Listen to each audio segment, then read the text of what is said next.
Okay, so some people are, but not really. I don't know why I said that. Okay, so Diva Pager, who's a very cool person, by the way, we'll be studying her research later in the semester. She was interested in whether there's racial discrimination in the labor market in the United States, both the low-wage labor market and like the middle-class labor market. So to study this, she got a bunch of white and black and also Latino and Asian in later experiments people, research assistants, and trained them to act exactly the same way and go out and apply for jobs, normal jobs, like manufacturing jobs, working at McDonald's, stuff like that. And they fill out the application identically. They say the exact same things when asked questions. They were designed to be identical. Totally, not realistic, right? Like people don't actually act identical to one another. She created this artificially well-designed experiment in order to see, well, controlling for everything else, does race make a difference on whether you can get a job in America? And what did she find? Race made a huge difference on whether you can get a job in America. Whites got callbacks at much higher rates than African Americans, and Latinos somewhat less so. Again, we'll be covering that research in more detail later in the semester, but point being, she created a situation that was somewhat artificial in order to answer a specific research question, answer it very well. And people have debated for a long time, does racial discrimination persist in America in the labor market? Is it tougher to find a job if you're African American, even if you were identical to an equally qualified white applicant? And the answer seems to be yes.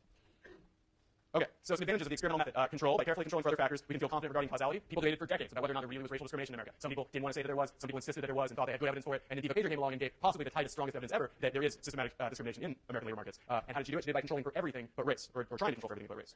Other advantages. Artificiality. By creating a setting that doesn't exist in the real world, we can create revealing circumstances that might rarely occur. One problem that with my text experiment was doing it. Okay, so one problem with my just kind of lay observation that my philosophy classes were filled with bullshit was maybe they weren't. Maybe I was wrong. Maybe those texts had a lot of meaning in them. And indeed, I would say Heidegger has a little bit of meaning in it. It's not as much as I wanted. So what did I do to test this idea that a meaningless, unintelligible text could be evaluated positively if the author was famous enough? I created a text that had no meaning in it. It was totally meaningless. It was just gobbledygook. I mean, it was words and sentences, but there was no real academic content in it, or so I argue. And that's artificial, right? That wasn't Heidegger. Heidegger had a little bit of meaning. There was some stuff going on there. I didn't like it. There was some stuff. But I created a text where there was nothing going on. No real academic contribution, and I still found the effect of status. And that's artificial, but it's a revealing circumstance.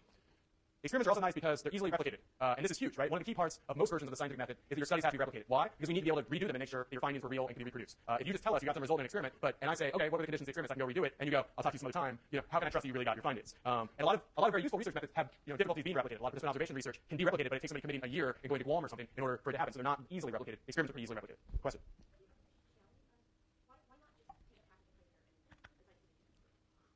Well, because I wanted to make, okay, so the question is, why artificiality? Why not just use Heidegger? And the reason, at least in my case, was I didn't just want to prove that Heidegger was being positively evaluated because he's high status and famous and prestigious. I wanted to make a point that even a meaningless text could be positively praised if the person was high status. So I wanted to make this more extreme version of the point. That even meaningless academic nonsense will be praised and held up as intelligible, clear, and a nice contribution of knowledge if the author is famous enough. So it's because I was trying to make a stronger point than just that Heidegger's full of it. Another thing, I don't know if this is an advantage. Well, no, this is an advantage, is the keep it simple, stupid rule of research. Social science research, I think, is best when it's simple, right? When you can just understand it. And most experiments, like when they're really well done, have that kind of basic conceptual simplicity, right? Like, that's part of why I think experimental research, psychological social psych research is often in the media, because in a short write-up, you can understand, oh, okay, under these conditions this happened, under these conditions it didn't, something about those conditions made the thing happen. Just simple as day, right? So for example, the medicine, I don't even know why I explained the medicine versus the placebo example, because you all get it, right? You already knew it. It's really simple. Turn the independent variable on, show that something happens, turn it off, show that it doesn't happen anymore. That conceptual clarity of experiments is a real strength, especially when compared with other methods that are much more complex. Now, that doesn't mean other methods aren't used, and there's certain things that they can do that experiments can't do, but experiments is a huge advantage. The simplicity is good. And I'm a very simple man, so this is good. Okay.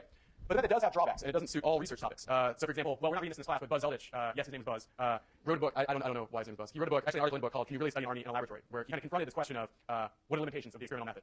For stuff like medicine, or in biology, or in physics, there aren't a lot of limitations. Experiments are pretty much the method. They're used almost all the time. For social science, there are lots of limitations. There's a lot of research questions we get interested in that we just can't answer with experiments. So for example, the ways that specific groups of people in the world understand and interpret their culture, or the moral values that people have in different parts of the world, differences between cultures, these sorts of things. You kind of have to travel to these different places and go talk to these people and find out how they think about the world. And an experiment wouldn't really do much for you. It's not really useful for that kind of research question. So there's a lot of research like that where we don't do experiments for good reason. But in this class, we're going to be talking mostly about propositional claims where people are saying this independent variable affects this dependent variable, and so experiments tend to be pretty useful. Another thing that experiments aren't so good for in social science that we're interested in is more macro level questions, like the effects of group dynamics on nation level outcomes, or what the effects are of different kinds of democratic processes on governmental outcomes, different kinds of policies.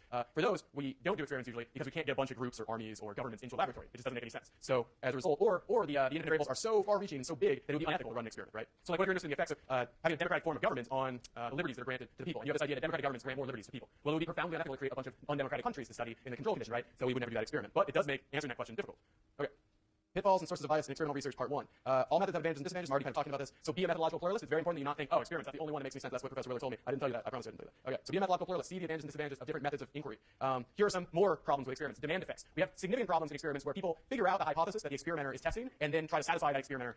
That's called a demand effect. So for example, this could be a criticism of my unintelligible text thing, right? You get this text in a lab environment and it says that the person is the smartest person on earth, right? You sit there and you're like, wait, I have a feeling they want me to rate this text high, right? It's not that hard to figure that out. So it could be that that's all people are doing, was just trying to satisfy me as an experimenter and be a good study participant, and they say, oh, 19-year-old sophomore author of this text, he probably doesn't want me to rate it very high. Genius grant recipient, he probably wants me to say that person's smart. So that's a significant criticism of my experiment. In my experience, though, demand effects usually hurt you. When people can find out what your hypothesis is, most people want to challenge or throw off your results, in my experience. So there's a good reason to kind of hide your hypothesis, because university undergraduates or typical experimental participants don't want to be predictable, right? They don't want to just do whatever's expected of them, or at least I didn't. And so you get what I call reverse demand effects. There's other problems as well. Are you all familiar with the Hawthorne effect? Raise your hand if you're familiar with the Hawthorne effect. Okay, so the Hawthorne effect is this famous bias that occurs in a lot of research, and it came from, and I'm going to mess this up probably, but there was research done at some plant called like a Hawthorne plant, a Hawthorne studies. No, okay. So they did a bunch of direct observation research on worker productivity in these plants owned by the Hawthorne company. I don't know why it's called Hawthorne. And what they found was that when they observed these people doing their day-to-day jobs, these workplaces where these people work would suddenly get more productive. And that's the Hawthorne effect, is that by sheer observation of a phenomenon, sheer observation of people, you can change what would happen otherwise. This is a big problem, right? Because we need to observe shit in order to study it. And if we observe it and then change it, then what are we studying? We're studying ourselves watching something, and then the postmodernists sing the lead. So the Hawthorne effect is a big problem. And in experiments, it's a very big problem because we're always observing people. So what we'll do sometimes is do experiments in the field where people don't even know they're in an experiment. And those are very fun. We'll do some of those in this class. Those are, yeah, I like those. Okay. Experimenter effects. Sometimes experimenters can unconsciously give cues to subjects regarding how to act. This has been shown in a variety of studies. One of the critiques of cognitive dissonance research, where people will have their cognitions fall in line, is that it's not that their cognitions are becoming more consistent in the course of an experiment, it's that they feel some sort of subtle pressure from the experimenter to behave consistently. Is that a demand effect or an experimenter effect? Kind of both. Okay. All right. Pitfalls and sources of bias in experimental research, part 2. It's getting exciting. I know. Hang on to your hat. Okay. External validity, also known as generalizability. Experimental results don't have great external validity. Well, experiments vary in how much external validity they have. We'll say that. So the Zimbardo prison experiment, some people are like, that one has great generalizability. They brought these people in, put them in a prison environment, a simulated prison, and then said, this is like a real prison, and it kind of looked like a real prison. I actually think that one had terrible external validity because the whole time people had to be like, I'm not really in a prison, I'm in a laboratory. Whatever. Okay.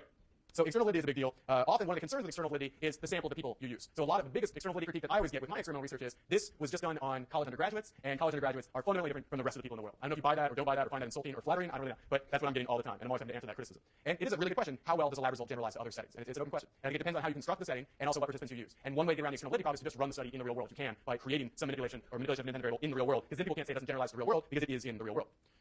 So one answer to the external validity critique of laboratory experiments that comes from sociological social psychologists is, this is bogus, and they get very angry about it. They're like, experiments are for testing ideas. It doesn't matter where you test them. You can test them in a lab, you can test them out in the field, you can test them out in the so-called real world, what have you. Regardless, you're testing them, and it's real stuff that happened in the real world. Labs are in the real world. You're creating conditions where people behave in the world, and you're studying what they do. How is that not the real world? It happened.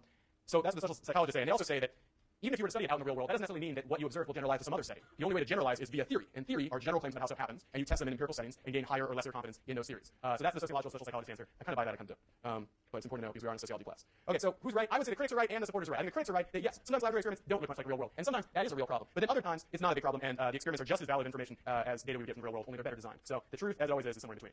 Okay, that's just by the way a picture of a panda. There's no real reason for that. Okay, safeguards against pitfalls, demand characteristics.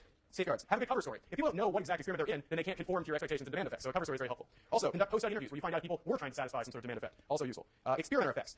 What can you do there? I don't remember. Okay, safeguards. Oh yeah, take out the experimenter. Use videotape. Videotape an experimenter giving instructions. That way they can't unconsciously give cues to the participant because you're always just playing the videotape or giving some kind of on-paper instructions.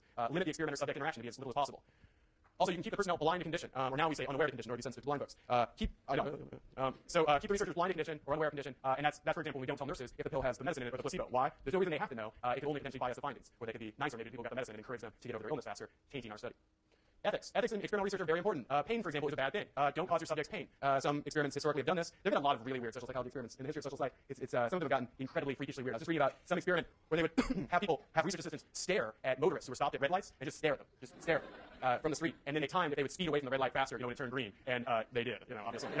I don't understand why they did this experiment, but it seems potentially unethical if people are going to maybe run the red light or so self-conscious about being stared at, or they feel threatened or something, this leering person staring at you. I just had a BART, an incident on the BART that was like this, with this guy was staring at me for like 6 stops, just staring me down, just looking at me, and just chewing like his tongue or something. It was really weird. I know I got really gross inside, I don't know why I told you that. It doesn't have anything to do with experimental research either. Deception in experiments. A lot of experiments involve deception, where you're told something is going on in the experiment, it's not really what's going on in the experiment, like cover stories.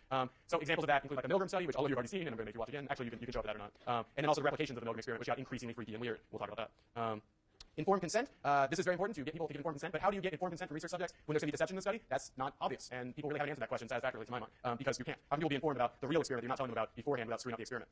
Economics as a discipline has answered this in a very different way. They have just gotten rid of deception in experiments because not so much for ethical reasons as for like methodological reasons. They don't want people to be suspicious that maybe something else is really going on in their study. They're very worried about that potential source of bias. So in economics, no deception at all. In psychology, shitloads of deception. Debriefing. You have to tell people at the end what was going on in the experiment. This is very, very important. Debriefing is important. That's all I'm going to say about that. Okay, you're not leaving. There's another component of this lecture right after this. But here's a short writing assignment that's due on Thursday. I'm going to give you this now because I know at the end of class will be flying out the doors. This is not the end of class. Please answer that phone. Next Thursday, January 29th, write a short description of a recent conflict you had with someone, or any significant, interesting, or memorable conflict you want to talk about, and explain the causes and content of the conflict. It's about 2 pages, double spaced, and feel free to give your perspective, i.e., go off on the person. I would love to read these. I enjoy this every year, hearing you guys go off on these people who piss you off in your everyday life. And this is part of a larger set of assignments that we're going to be doing. Now, again, I think I told you that I had some. I read the research recently. It's already making attention to this long, so we're going to take like a 3-minute break, and we'll be back with the next part of the lecture. Okay. You might be able to finish this in that period of time.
Hey, hello? Hello.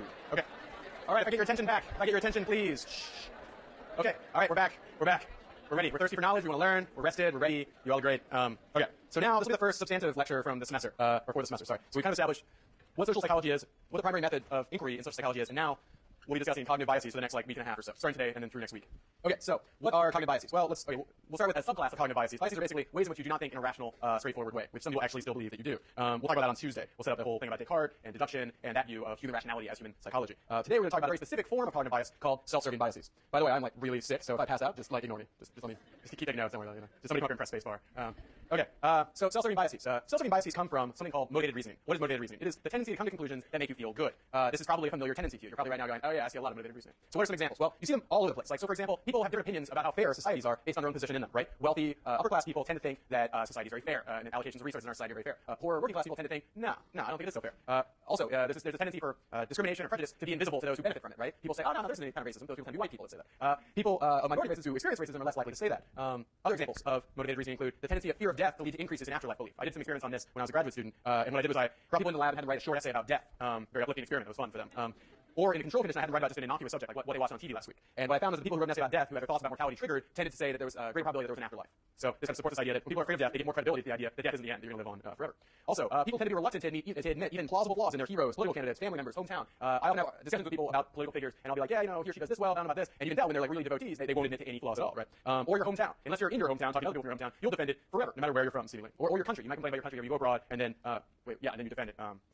Okay. Or the incredible difficulty of ever really winning an argument. Anybody who's in a romantic relationship should know exactly what I'm talking about. I'm not going to go into any depth on this one, but we'll just say that the way to win an argument in a romantic relationship is to not have an argument in a romantic relationship, or somehow achieve some sort of mutual understanding. We'll talk about that in the relationships lecture later in the semester. But if you ever notice this, it's really hard to really win an argument. You get more and more angry, they get more and more angry. How many times, think about this, have you really won it? As in, at the end, they were like, you're right, I just changed my opinion to agree with yours. It was because you were so red-faced and screaming at me, that was so compelling to me that I